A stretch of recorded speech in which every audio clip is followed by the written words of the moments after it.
ازيكم عاملين ايه؟ يا رب تكونوا بخير وكويسين. لو اول مره بتشوفوني ما تنسوش تعملوا لايك للفيديو واشتراك للقناه وتفعلوا زر الجرس علشان يوصلكوا كل جديد على قناتي. النهارده هنعمل مع بعض طريقه عمل كنافه عش البلبل او الكنافه الملفوفه زي ما انتوا شايفين او المبرومه المحشيه والساده. هنعمل الطبق اللي انتوا شايفينه ده من نص كيلو كنافه بس. عندنا نص كيلو من الكنافه، وتفضل تكون كنافة طازة او صبحة.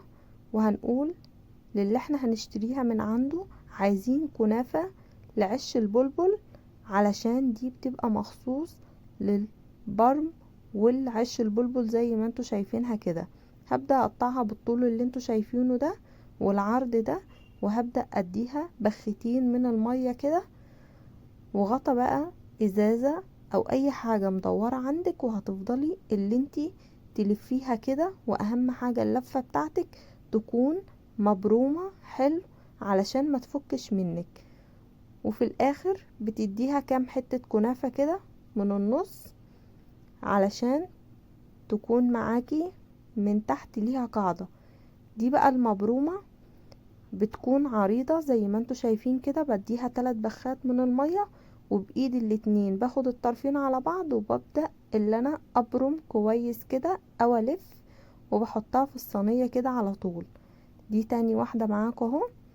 بلف على طول على طول على طول كده بالايدين مع بعض.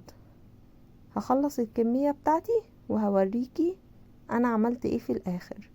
دي بقى المحشية، ممكن تحشيها بندق، ممكن تحشيها لوز، ممكن عين جمل، ممكن بشر بندق، اللي متوفر عندك. وممكن تعمليها سادة برضو. بديها 3 بخات كده من المية، وببدأ احط الحشوة بتاعتي، وهاخد الطرفين على بعض، وهبدأ اللي انا الف كده لحد ما ابرمها كويس بايديا الاتنين مع بعض شغالين. خلصت الكمية بتاعتي كده. هبدأ اجيب كوب من السمنة تكون بدرجة حرارة الغرفة، وهبدأ احط على الصينية كده. وطبعا السمنة ما بتترميش، هدخلها الفرن على حرارة 160. اول ما بتاخد لون بشيلها على طول. انا ما فتحتش عليها الشواية، هي خدت اللون لوحدها من فوق زي تحت.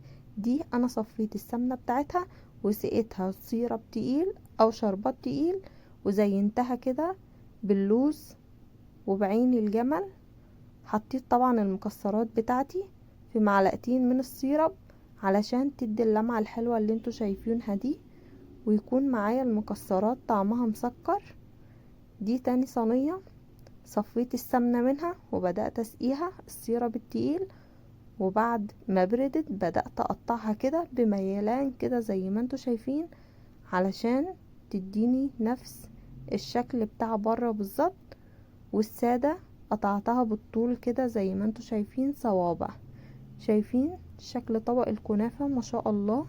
ومن نص كيلو بس هتعملي كمية حلوة جدا وهتوفري. ما تنسيش تعملي لايك للفيديو.